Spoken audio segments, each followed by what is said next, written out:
Valency looked dully about her old room. It, too, was so exactly the same that it seemed almost impossible to believe in the changes that had come to her since she had last slept in it. It seemed somehow indecent that it should be so much the same. There was Queen Louise everlastingly coming down the stairway, and nobody had let the forlorn puppy in out of the rain. Here was the purple paper blind and the greenish mirror. Outside, the old carriage shop with its blatant advertisements. Beyond it, the station with the same derelicts and flirtatious flappers.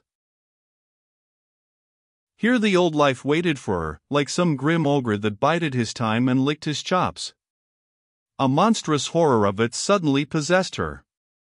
When night fell and she had undressed and got into bed, the merciful numbness passed away and she lay in anguish and thought of her island under the stars.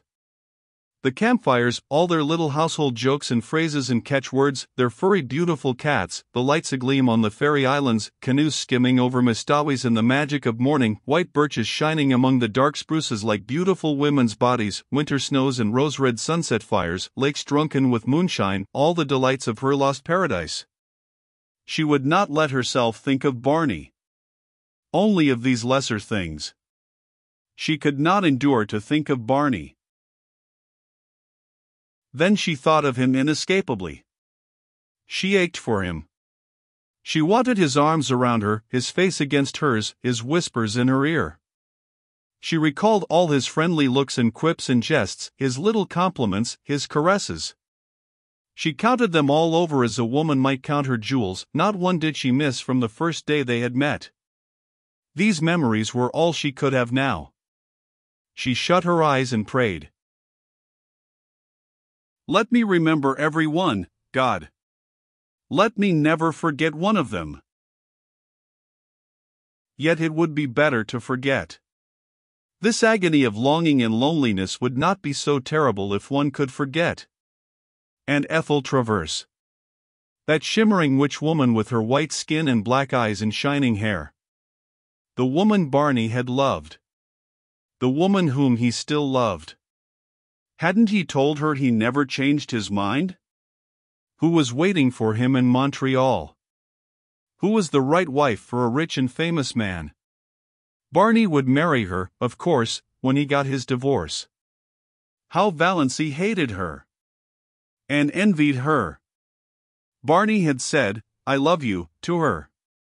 Valency had wondered what tone Barney would say "I love you" and how his dark blue eyes would look when he said it. Ethel Travers knew. Valency hated her for the knowledge, hated and envied her. She can never have those hours in the Blue Castle. They are mine, thought Valency savagely. Ethel would never make strawberry jam or dance to old Abel's fiddle or fry bacon for Barney over a campfire. She would never come to the little Mistawi's shack at all. What was Barney doing, thinking, feeling now? Had he come home and found her letter? Was he still angry with her? Or a little pitiful? Was he lying on their bed looking out on stormy Mistawis and listening to the rain streaming down on the roof?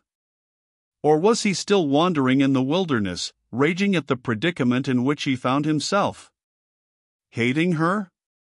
Pain took her and wrung her like some great pitiless giant. She got up and walked the floor. Would morning never come to end this hideous night?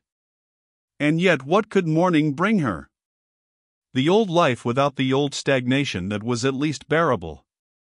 The old life with the new memories, the new longings, the new anguish. Oh, why can't I die? Moaned Valency.